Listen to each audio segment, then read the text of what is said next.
সমুদ্র অনেক বিশাল, তার বিস্তৃতি চোখে দেখা যায় না, তার গভীরতার শেষ খুঁজে পাওয়া যায় না। কিন্তু এত বিশাল হওয়া সত্ত্বেও সমুদ্র মানুষের এক ফোঁটা তৃষ্ণাও মেটাতে পারে না, কারণ তার জল লবণাক্ত।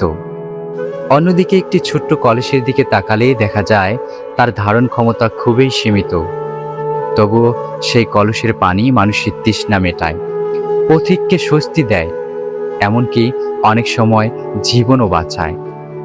এই সাধারণ উদাহরণের মধ্যেই লুকিয়ে আছে জীবনের একটি গভীর শিক্ষা।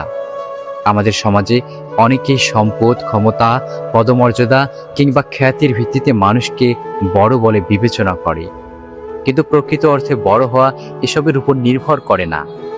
একজন মানুষ কতটা বড় তা নির্ধারিত হয় তিনি কত মানুষের উপকারে আসতে পেরেছেন তার মাধ্যমে।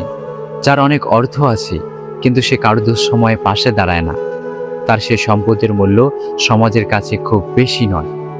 আবার এমন অনেক মানুষ আছেন যাদের সামর্থ্য সীমিত, কিন্তু তারা সবসময় অন্যের বিপদে এগিয়ে আসেন, মানুষের মুখে হাসি ফোটান, কষ্টের সময়ে সাহস দেন।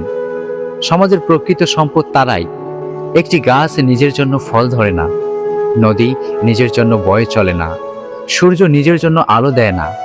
প্রকৃতির প্রতিটি মহৎ সৃষ্টি অন্যের উপকারের জন্য কাজ করে। মানুষের জীবনেও তেমনই হওয়া উচিত, শুধু নিজের জন্য বেঁচে থাকা নয়, বরং অন্যের কল্যাণে নিজেকে উৎসর্গ করার মধ্যেই জীবনের সার্থকতা।